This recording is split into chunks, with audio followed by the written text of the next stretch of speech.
Друзья, всем привет! Предлагаю сегодня вместе со мной достать из магазинного горшка вот эту вот орхидею, почистить корни и сделать пересадку этой орхидеечки.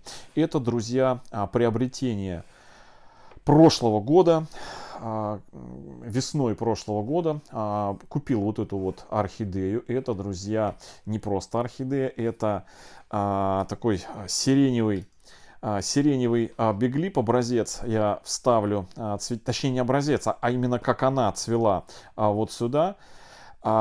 Купил я ее уже такое, знаете, заканчивающее свое цветение. Предположительное название этой орхидеи вот такое вот.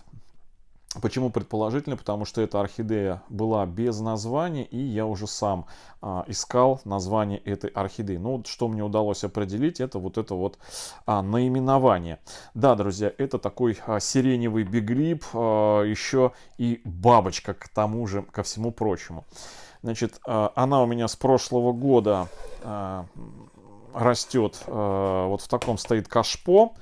Это как раз тот самый случай, друзья, когда магазинную орхидею я ничего не делал, только обработал от насекомых, от болезней. И почти год, без 2 месяцев, эта орхидея растет вот в этом горшке в магазинном, все с ней хорошо.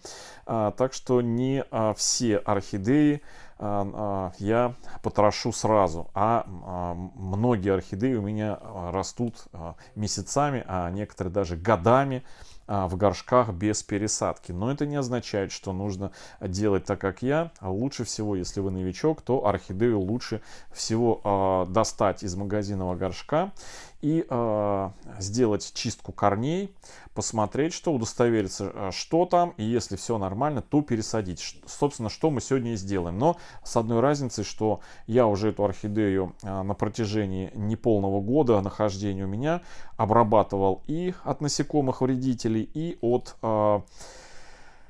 болезней всякого рода, грибковых, бактериальных. Поэтому обработки, конечно, сегодня я уже делать не буду. Единственное, что, может быть, простимулирую. Ну, это тоже, друзья, можно сделать и уже после пересадки, через несколько дней после того, как орхидея адаптируется.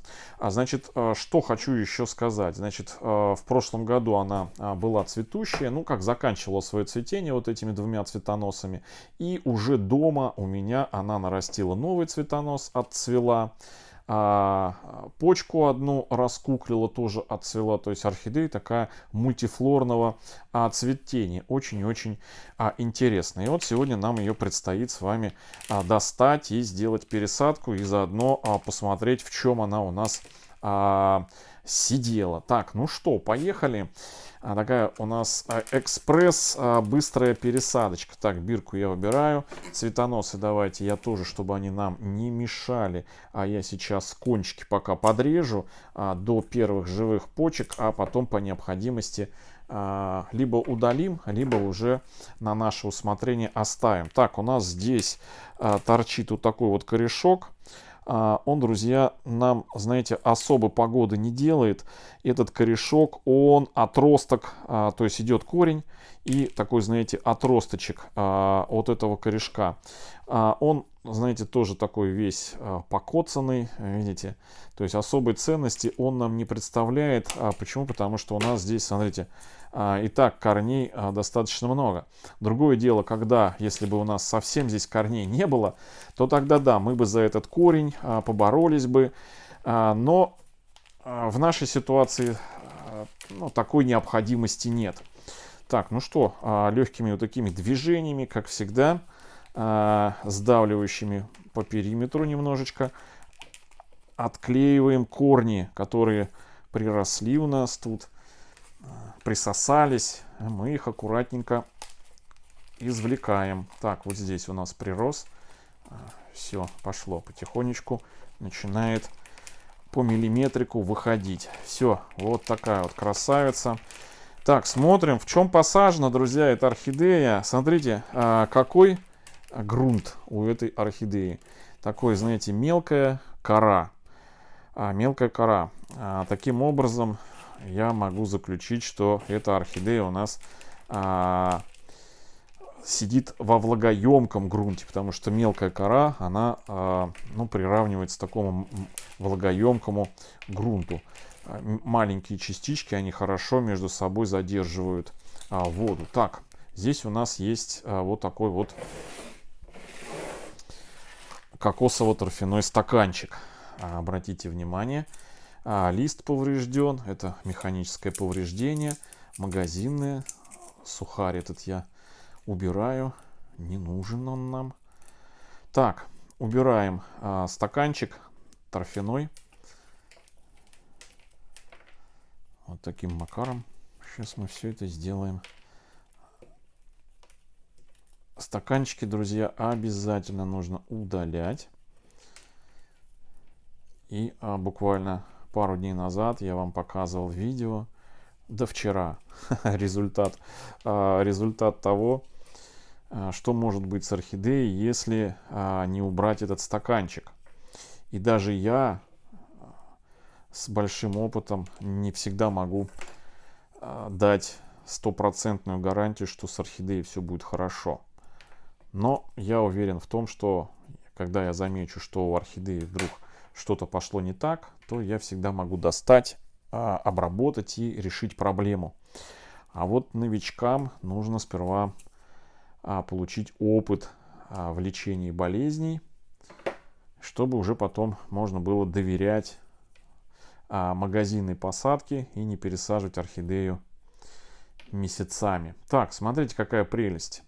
Я не только сохранил эту орхидею корни, но еще и они приумножились. То есть вот это все, это, друзья, наросло. Просто сейчас орхидея немножко хочет пить. За неполный месяц эта орхидея, за неполный год эта орхидея и сохранила свои старые магазинные корни и нарастила новые. То есть тут даже удалять нечего. Посмотрите, как хорошо. Но, друзья, не всегда так бывает. Значит, я сейчас удалю вот этот лист и, наверное, вот этот нижний лист. Два вот этих нижних листика. Почему? Потому что они нам будут мешать сажать орхидею нормальной посадкой. А наличие этих листиков не дает эту возможность.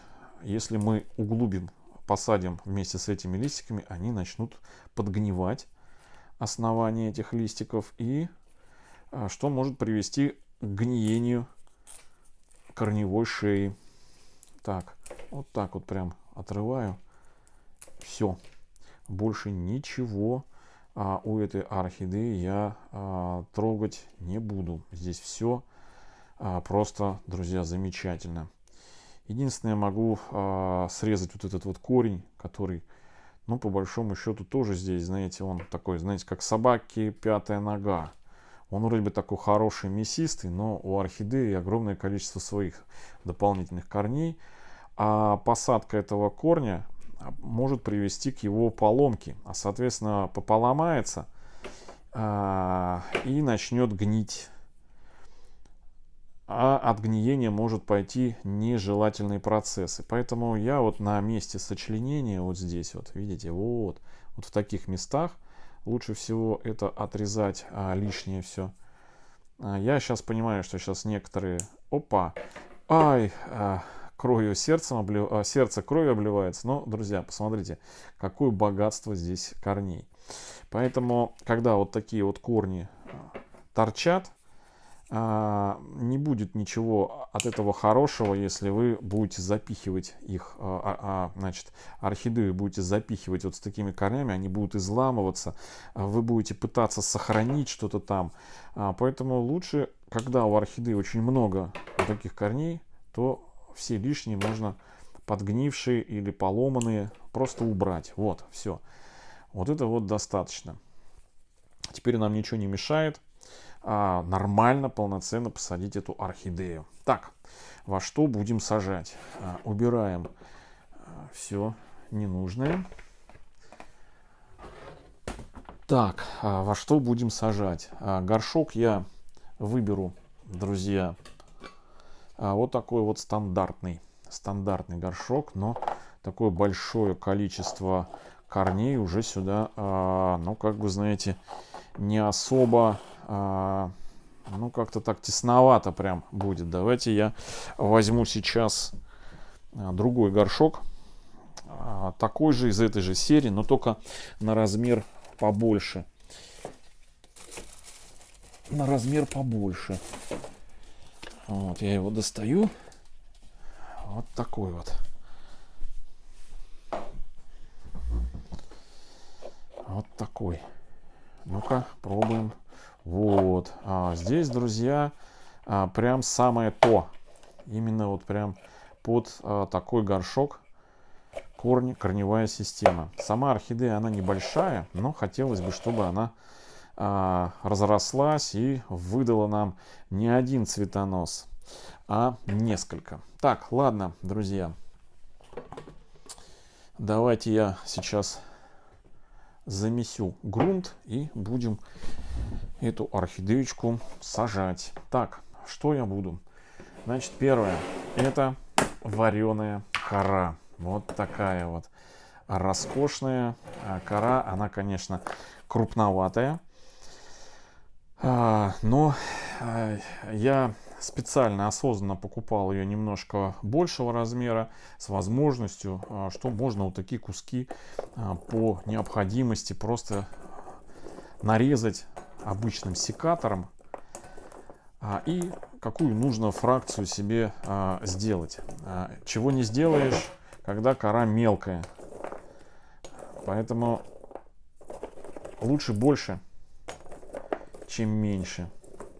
Маленькую кору не увеличишь, а крупную всегда можно либо ее меньше порезать, либо ее размешать с более мелкой какой-то фракцией той же коры, либо размешать ее с мхом, либо еще с мелким керамзитом. Ну, тут уже в зависимости, какие цели мы преследуем, какие нам нужно задачи выполнить. Так, в общем, набираю я более-менее такую, знаете, среднюю кору. Крупные кусочки я брошу, скорее всего, на дно. Так, ну вот этого, наверное, достаточно будет.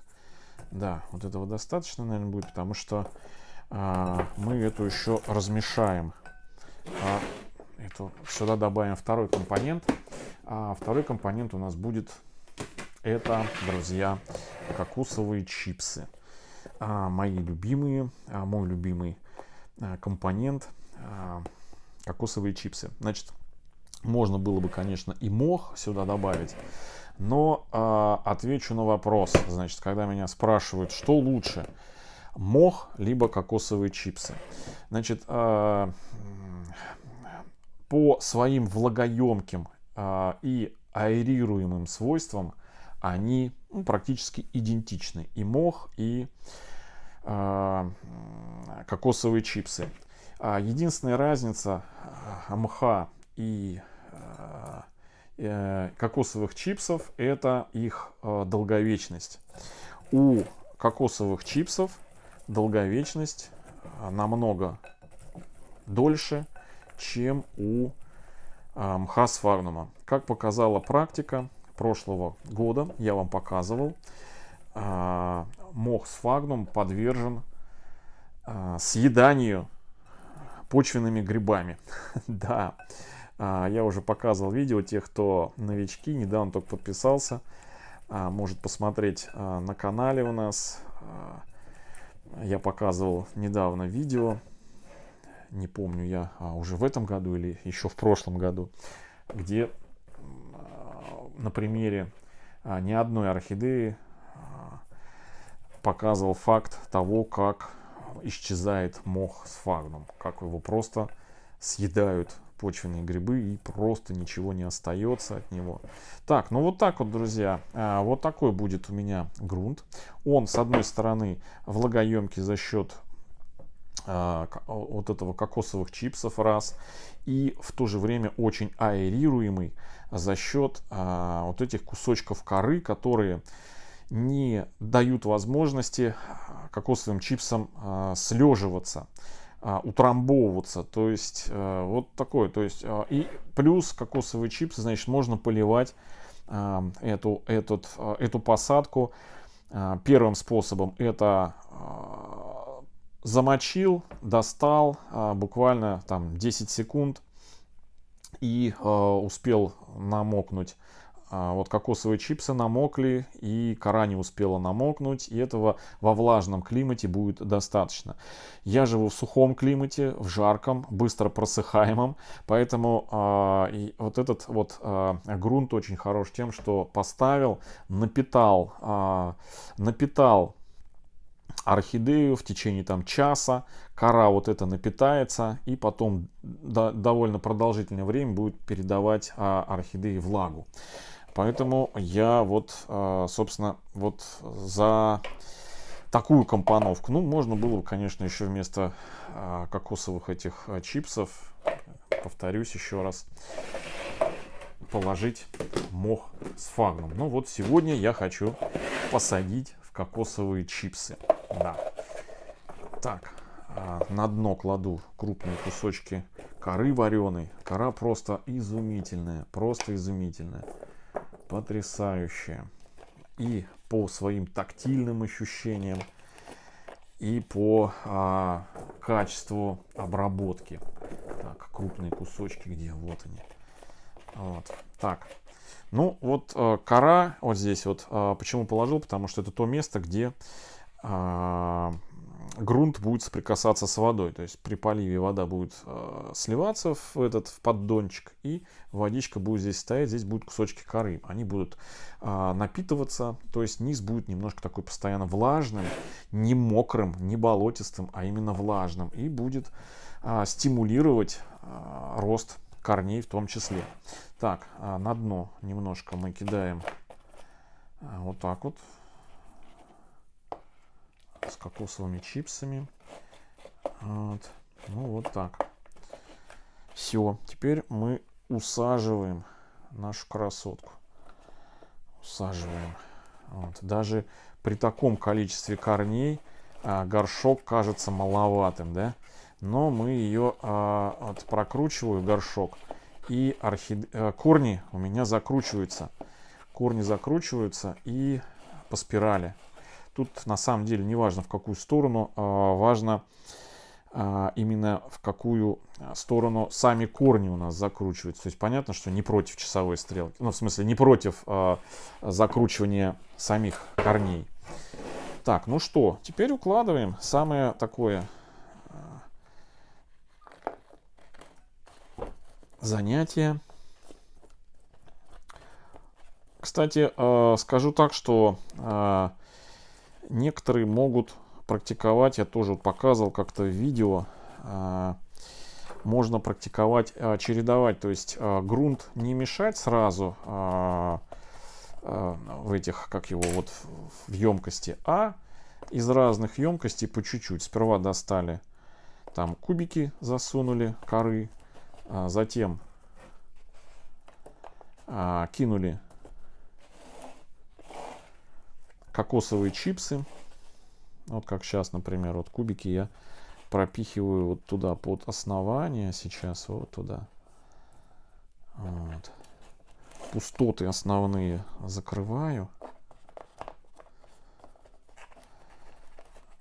Вот так.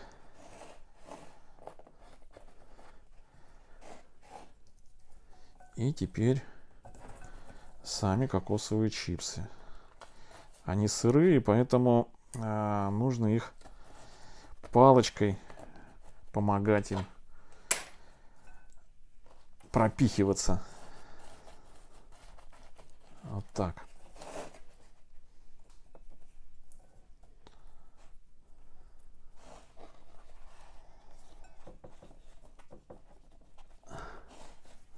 Так.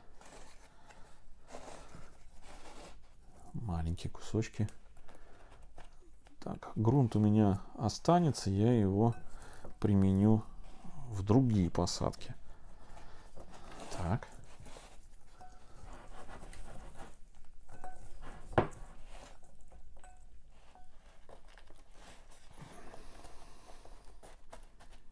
Вот так. Так. Вот сюда нужно пропихнуть кокосовых чипсов аккуратненько. тупым концом палочки.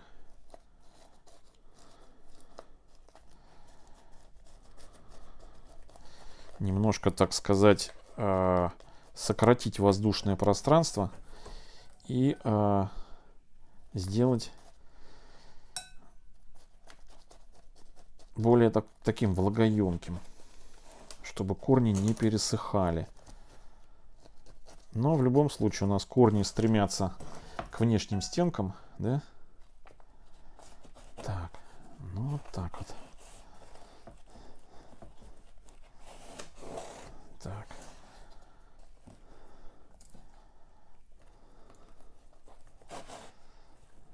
Так.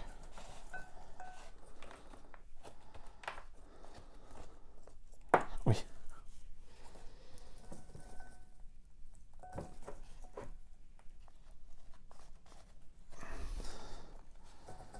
Так, все, все кокосовые чипсы уже выбрал, уложил их сюда,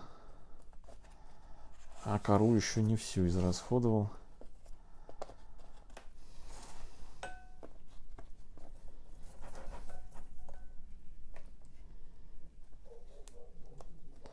Так, вот так.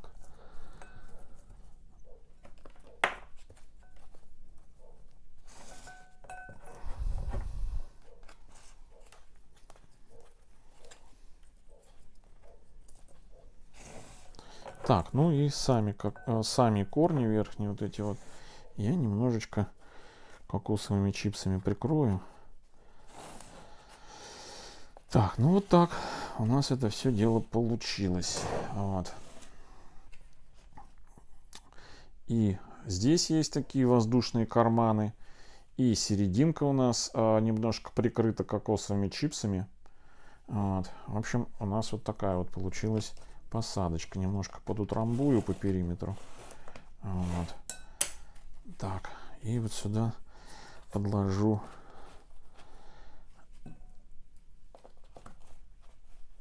вот так вот, чтобы орхидея, ну, вроде все, она так хорошо, жестко сидит. Вот. Цветоносы вот эти не буду удалять здесь, а остальные я просто срежу, пускай орхидея новые наращивает. Вот здесь тоже отрежу, опа, и вот этот тоже срежу. Вот так, все. Пускай новый растит, а вот эти огрызки, они такими, как знаете, опора. Опирается орхидея. Так, вот этот корень тоже сейчас я немножечко прикрою. Вот так.